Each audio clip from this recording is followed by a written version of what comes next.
Well, hello, friends, and welcome to Boston.com's Cocktail Club. I'm Jackson Cannon, and soon I'll be joined by Nick Pratt of Hajoko in Boston, Massachusetts. Tonight, we're making non-alcoholic drinks with Seedlip, catching up on the restaurant and bar community, and of course, sharing tips the pros use to make great drinks at home. When you registered, if you click through to Gordon's Wine and Spirits and purchase the cocktail kit, then you have all the ingredients you need. This week, there was a little third-party shipping issue. So the promised shaker tools in that kit that you didn't receive are on their way to you, thanks to the good people at Seedlip and Gordon's working hard to get those to you just as soon as they're available. Remember, profits from these kits go to Off Their Plate. This is a great charity that buys meals from restaurants that need the business and distributes them to frontline workers and others in need. I'm going to go through everything we need for the session. And all the while, we're taking your questions from the chat. So tonight, we're using Seedlip. This is a non-alcoholic distilled spirit. Really interesting. You're going to need this or whatever your favorite non-alcoholic spirit is. For the Garden Mule, we'll use the juice of half a lime. It's about half an ounce with a nice ginger beer and a little bit of cucumber for garnish. In the east side, this version, you can use lime juice or a lemon lime split. You'll need some simple syrup and some mint. We're using just cubed ice that you can get from any one of these kind of modular ice trays that we like to use. Gives you a nice cube. It's almost 1 by 1 inch. Nothing fancy in the ice department tonight. And then for glassware, I'm going to use a rocks glass for my Mule. You can use a Mule mug if you have that and like that sort of thing. And I'm going to use a cocktail glass, a coupe, for my version of the east side. I'm just going to put a little ice in them right now. It's a good thing, just kind of like let them chill a little bit. I'll discard this ice when we go to mixing the drinks and use fresh. That way they're a little bit colder when we get started. Other equipment you'll need: a shaker, measuring tools. Obviously, we like to use these jiggers in the bar because they're compound measures, half ounce up to 2. And we can move pretty quick with these when we're making drinks in round. But if you don't have a jigger, just remember a tablespoon. That's half an ounce, so you can count it out like that. If a drink calls for 2 ounces of something, that's 4 tablespoons. Real easy to make that conversion. Need a strainer, either like a Hawthorne strainer or a tea strainer if you like to get all the little tiny bits of stuff out of your drink when you're moving from the shaker to the glass.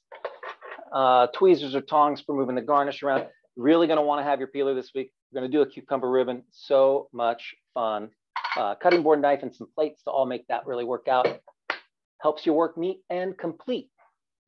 A couple of questions from registration. I wanted to get back to Bill, who said, hey, can you leave the Venmo information up a little longer, trying to tip your guests? And it kind of comes and goes. Hey, Bill, we're going to try and do that for you. But we also try to drop it in the chat function. So if you're ever looking like, hey, I can't see it, or where did it go? You can scroll back in that chat function. And it should be right there for you. And then a few of you asked, can I mix these drinks with alcohol? Well, heck, yes, you can. I might recommend vodka for the Mule and gin for the east side, but that's just me. Feel free to get creative if you recognize these recipes as like another one and you want to go ahead and have one made with that instead of what we're doing. Let's do it together. All right. With a background in the exacting world of a coffee barista, it's no wonder that Nick Pratt has risen quickly behind the bar. With stints at first-rate bars in New York and Boston, including 11 Madison Park, Citizen Public House, and Back Bar, it's at Hajoko Japanese Tavern where Nick has truly thrived. After 3 years behind the bar and another as bar manager, Nick is currently general manager, where he still finds time to get his hands wet mixing the occasional cocktail. Nick is a great bartender whose hospitality and creativity always extend to both the drinker and teetotaling guest alike. In lieu of accepting tips himself, we're going to put his Venmo up, and he's donating to Project Restore Us. Welcome, Nick.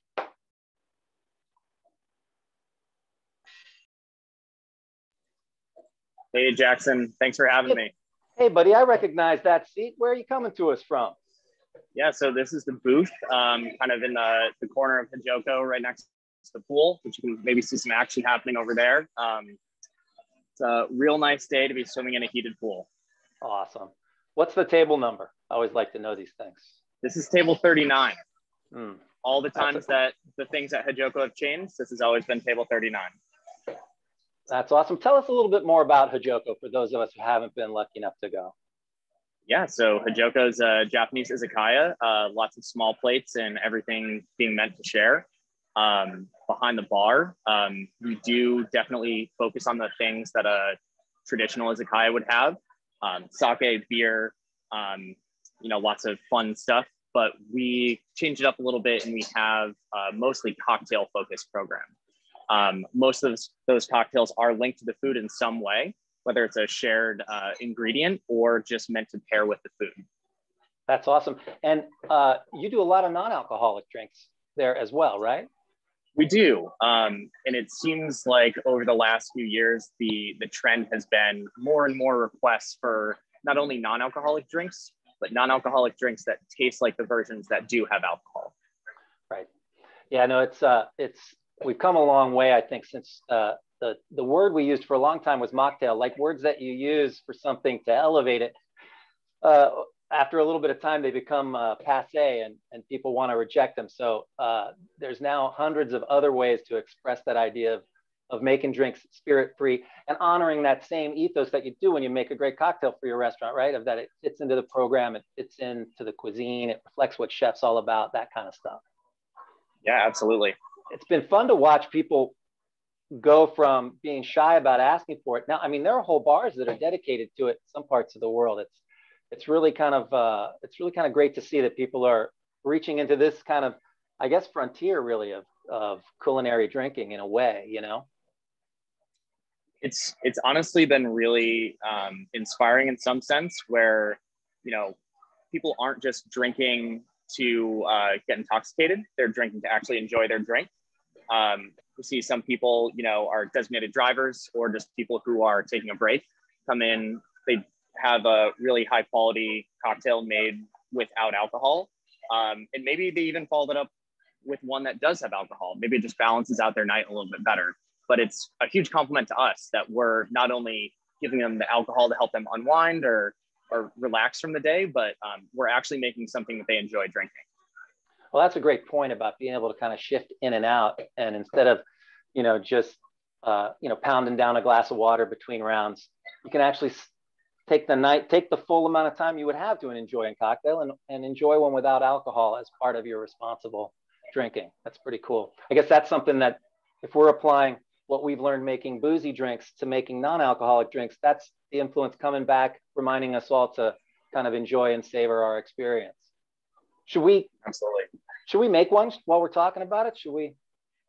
Yeah, I think so.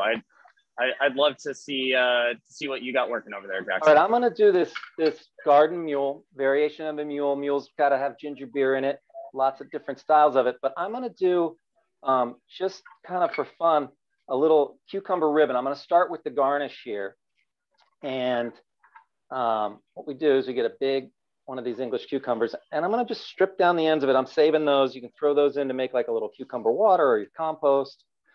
Don't have to throw those in the garbage, but after a couple of twirls, you end up with a nice, long, attractive strip like this. Now, you want to do things. You can just kind of lay it right in to the glass in a really cute kind of spiral.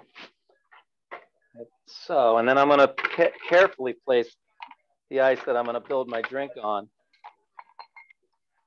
right in there around it.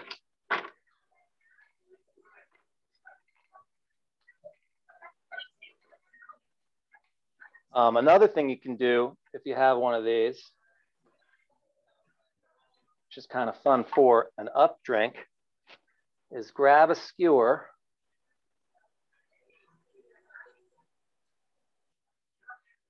and you just sort of lace it on all the way down. That way, if you want it to be something you can put in and out of the glass, you've got this kind of beautiful ribbon on the end of a string there, okay?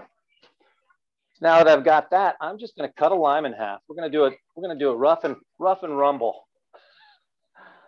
And I'm gonna juice it right into the glass. Now, if you have lime juice made already, you can just measure out about a ½ ounce. I'm gonna put that right in here. I'm gonna build this all right in the glass. Now I'm going to add to that a couple ounces of the Seedlip non-alcoholic spirit. This is the Garden 108. The bouquet on this just blows me away. I spent a little time doing kind of sensory analysis on it, all this kind of sort of English pea and like ripe green peppers. And then I'm just going to give this a very light kind of stir in the glass. I'm just letting lime juice kind of get moved into this spirit subtly. And while I'm doing this, I'm pulling, this is all going right around that cucumber ribbon. So kind of pulling off a little bit of that flavor from the cucumber. And from there, I'm going to top it with my favorite ginger beer. And that's a pretty simple way to get kind of an elegant non-alcoholic version of a mule. And cheers to you.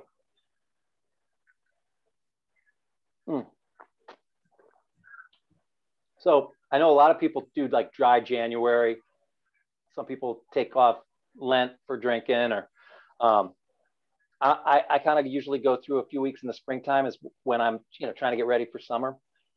And so I've been doing a lot of drink making and talking about drinks, but I've been spitting. And I took a sip of this and I almost went to spit it out, Nick, because I was like, oh, I'm not drinking tonight. And I was like, wait, I'm not drinking. I can drink this whole thing down. And all that beautiful, like ripe bell pepper, there's like a hint of melon, there's a touch of spice. There's this brilliant minerality and acidity to this that I think that mocktails that don't use non-alcoholic spirits sometimes don't have. And it's really fun. It's kind of a nice, light, spicy, earthy, vegetal cocktail. And if you serve that to me and ask me to guess the base spirit, I'd give it some thought. I'd be like vodka, gin, like because it's a complete drink. Yeah, Jackson, I think it's really cool that now we're able to make the non-alcoholic version of a drink. We'd always get these crazy questions like, oh, can you make me a mojito without alcohol or a mule without alcohol? And it's like, it's really missing an important component of that drink. It's like, okay, cool. It's like kind of a limeade with soda water. Like where are we going with this? And now we can really go ahead and, be true to the original cocktail by substituting something that tastes great. Well, and, so our color palette of dashable bitters and things too, it's sort of only half in play, right? I mean, those are ingredients suspended in an alcohol. They're distributed in such a small amount that it wouldn't tip the scale if, say, you were just taking a little time off. But if you had an allergy or just a belief that made you not want to ever consume alcohol, those aren't available to you. So it's kind of marvelous. The Great Camper English has that list going on Alcademics. I think it's up to like 140 or something like that of spirits that have come out, all different kinds that don't have alcohol. It's either removed or it's not there to begin with. So it's quite a rich landscape to be working in. It's pretty exciting. What's the coolest NA drink you've got on the menu at Hijoko right now? So we do two that are pretty simple. The one that we do is sort of a riff on a sherry cobbler that was actually on the lunchtime menu a long time ago.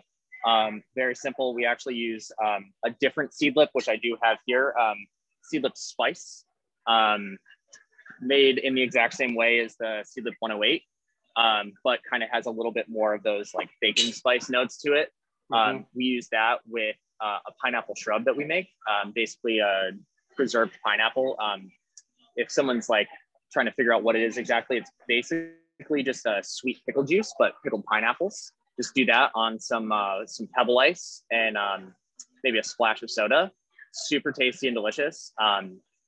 The drink that's actually on the menu, it's called Bat Snaps. It's made with gin and the Seedlip Garden, but totally easy for us just to swap out and make that fully with Seedlip if somebody wants to go entirely without alcohol. So those are two kind of go-to for us. And then we have a short list of cocktails that if somebody is looking for something off menu or a different drink from the menu, that we can easily swap to a Seedlip or other non-alcoholic based option. Hearing you talk about this, Nick, reminds me of like when I would encounter with some dietary restrictions, you know, the first level was, nope, you can't have that.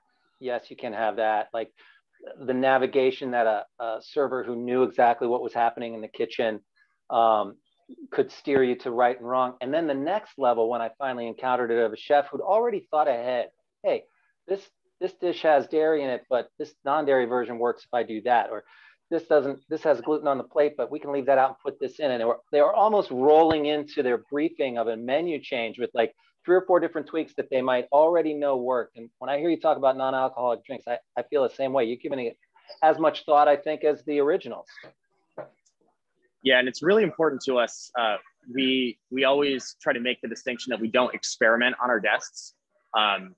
You know, while we do have, you know, jalapeno peppers downstairs, and we also have like strawberries, and we can make a margarita. We're probably not going to make you a strawberry jalapeno margarita because we've never done that before.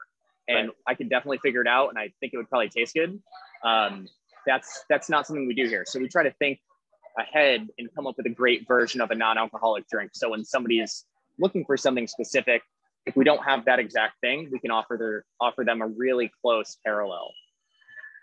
Well, I love that. Hey, somebody is asking just really quick, have you done anything with the Grove 42 citrus? We've played with that a little bit. We don't have anything specific on the menu, but there are definitely some great cocktails that can be made with that. But I think we should definitely come up with something. I think it would work in this one, actually, kind of pull it in a whole other direction. The you know, there's a lot of questions about how much sugar is there in these drinks, and it's weird because, you know, we got to unpack a few things in terms of, yeah, sugar as a sweetener, sugar as a thing that we metabolize. You know, and alcohol also has to be metabolized. So some people are converting that to calories in their mind. So these drinks will naturally have less calories because the alcohol is missing. But what about people who want to try to avoid sugar, or at least like understand the proper place for it in a non-alcoholic drink? Yeah, and I think, you know, like you said, there is a lot to unpack there. For those of you that, you know, are familiar with like the chemistry behind alcohol is very similar to sugar and kind of has some of the same effects when you're sipping on something with alcohol.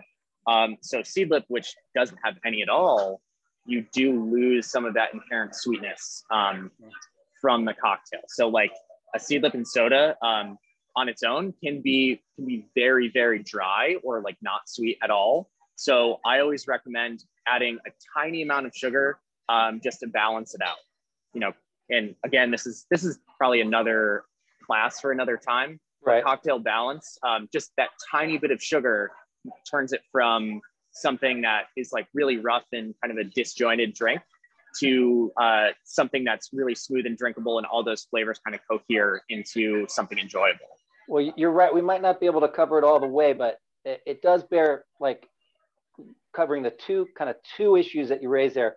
One is that of texture, and there is no taste without texture, right? You know, like, so absolutely. Before you even taste that sugar, just a little bit of it can be providing that creamy mouthfeel that you're looking for. And then the other is, and this is a rabbit hole, you're right, we can't go down in, but this idea of like the minerality and the acid in things and how that gets balanced out.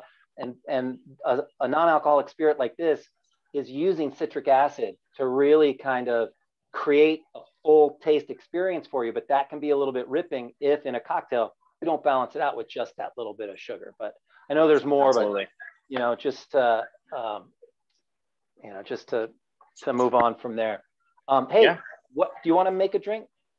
I think so. We're talking. Why don't you lead us through something fun? I know we've got this kind of, they've got the stuff to make an East Side. I know that's a little controversial because there's an alcohol version of an East Side that's differentiated from a South Side. But why don't you talk to us about that a little bit? See if you can either clear it up or make it a more fun muddle, and we'll make this drink right along with you. Yeah. All right. So just to clear the air here, these are both named after neighborhoods of Chicago, the South Side neighborhood and the East Side neighborhood. Some people would argue that the East Side cocktail is mint and cucumber. The South Side is just mint. kind of doesn't matter. I am going to make it with just a little bit of cucumber because there are some people that would come find me and say not nice things if I didn't do it. But I'm gonna follow you, bud. All right. So we're gonna do it. So I've heard that you guys are gonna be receiving some tins in measuring devices soon. I already have one. If you don't have one at home, mason jar works great. Literally anything that you can shake this up and create some aeration. So I'm gonna start with some lime juice. I prepared this in advance. We're gonna do 3/4 of an ounce of that. This is actually a Seedlip jigger. Nice copper plated there. This is some of the simple syrup from Gordon's. Also, you know, if you run out of this or didn't get the kit, you can literally just make this at home. It's sugar and water mixed together in equal parts. So really simple. We're gonna do 3/4 of an ounce of that too. And then we're gonna do 2 ounces of the Seedlip Garden 108. Put that into our tin. Awesome. So I'm gonna cut up a couple, do 3 slices of cucumber here. If you want to muddle these up, that's a good way to go. Maybe not always a good thing. I generally shake so hard that it basically does the muddling for me. So I'm just gonna go ahead and put those right in there. Definitely if I was making these behind the bar for someone that was gonna drink them, I would be using tongs, highly recommended. So I'm gonna go ahead and add some ice. And Jackson's probably thinking right now, wait, Nick, put the mint in there. But you'll see I have a little trick for that that's coming up in a second.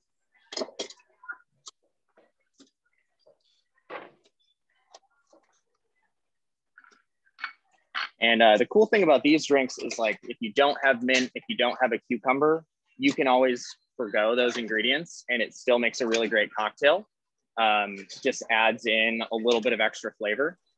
Also, honestly, anything like green and herbaceous works really, really nicely. I've seen a version of this drink made with bell pepper, which was super great. And that's kind of the cool thing about cocktails in general is, you know, the joke I make is like, they're all made up.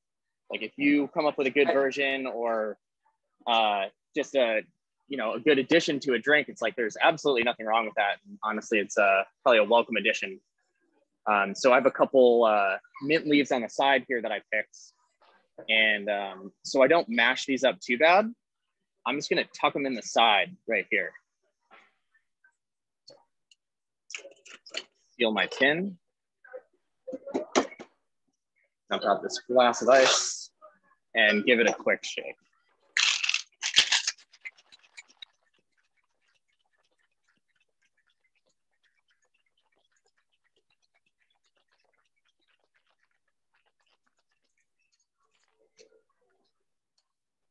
So the Hawthorne strainer that I'm using is like a really, really tight coil. So I don't have any issues typically with this, getting the little flecks of mint in my drink. But like Jackson was saying before, you can definitely use a tea strainer to make sure there's no little pieces in there at all. So you see, I use the tea strainer, but that side tuck of the mint that you suggested, Nick, works great.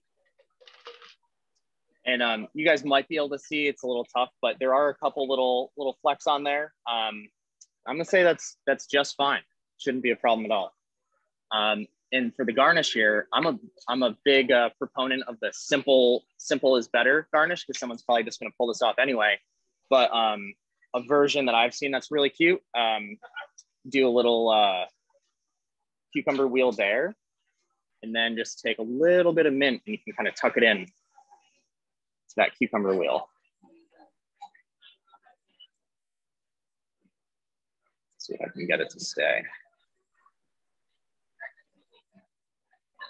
So this is knee side. Great. Super tasty. This is always a go-to for me when someone wants to try, I guess, formerly in the past, a refreshing and herbaceous gin cocktail, but now it can be a refreshing and herbaceous non-alcoholic cocktail. Cheers. Cheers. That's delicious. Oh, That's awesome. yeah, it's really well textured. Again, it's almost like I say bell pepper, but it's more like the bell pepper in Cab Franc than it's the bell pepper in your salad, you know? Yeah, absolutely. Hey, this bit, I'm happy to answer this one, but because it's from something I said, Nick, but I'll give you a shot at it first.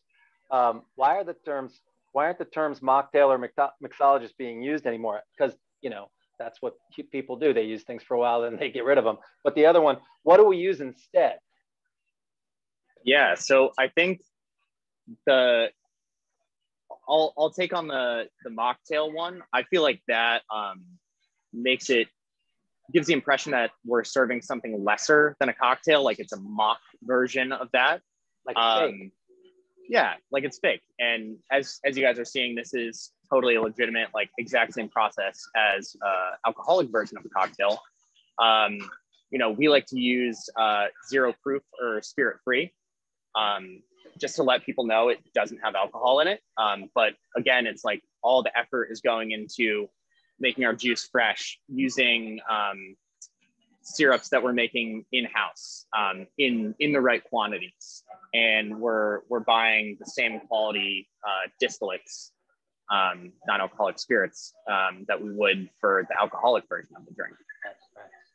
And then mixologists, you know, I'm sure everyone's got an opinion on that. We've definitely gotten applicants that called themselves that. Nothing against them by any means. But I think the reason why I don't use it is you are kind of like pigeonholing yourself into one aspect of the job. Bartending is people first, drink second. And if you're a mixologist, you're kind of telling me that you're drinks first, people second. So I don't know, maybe Jackson, you have different thoughts about that. Well, you know, it's a hype word from the 19th century is when it was coined. And it was meant to distinguish a bartender who cared so much about people that he brought science to his drink making. And Dale DeGroff brought it back in the late 20th century to do kind of the same thing, but it sort of lived its purpose. You know, if drink making is one of the things that we do for people, then why would you call yourself after that one part of a discipline that has lots of different things, you know, like why wouldn't you call yourself, I know the sports scores, or I can call you a cab, you know, like there's a lot of different things that a bartender is ready to do for you. And, you know, mixology might be one thing they've studied along the way. So just call them bartenders now, you know, mission accomplished on the use of that word for a little while. And I think these days, almost all bartenders, except for maybe the real local divey spots, most everyone can make some cocktails, which is kind of a cool thing that this whole, you know, probably the last 20 or 30 years has done for bars. Yeah, I think the more people learn to do it themselves, the more they learn about it too, the more fun they have doing it out. So it's not, it reinforces and enhances what we're all doing. Hey, how should we handle Seedlip after the bottle's open? Anything different from our gins or? Honestly, unless there's something I don't know, I think it's fine to keep it room temperature. Yeah, it definitely wouldn't hurt to put it in the fridge. It's not going to make it worse. If you're going to have it open for a long time, that might be recommended. But we've noticed absolutely no difference in keeping it at room temperature. Hey, we didn't get to it before, but I do want to highlight it that your Venmo is out there because you're raising money for Project Restore Us. Can you tell us anything about that group? Yeah, absolutely. So Project Restore Us is based in Cambridge, Mass. Some different chefs throughout the city are working with them. And the idea is to benefit those in the Boston area that are in need of food and also essential workers. Couple names from that list that I'm particularly familiar with is Irene Lee and Tracy Chang are working with that group directly. And for us at Hijoko, we've been, you know, working really hard over the last couple months to give back to the community as much as possible. So we're looking at this as a huge opportunity to be able to do that. Well, Nick, I really appreciate you doing that, all the hard work you're doing there at Hajoko. And thank you so much for taking time to join us on Cocktail Club this week. It's been a pleasure chatting over a few drinks with you. That's all the time we've got for Cocktail Club. Please join us again Thursday at 7 p.m. Next week, we are making pre-Kentucky Derby cocktails with bourbon. You don't want to miss that. Make sure to follow the link from our sign-up page to the Gordon's Wine and Spirits to pick up the Boston.com Kentucky Derby cocktail kit. You'll be supporting off their plate and getting everything you need for next week's Boston.com Cocktail Club. Thank you, everyone. Thanks, Nick. Thank you, Jackson. Thanks for having me.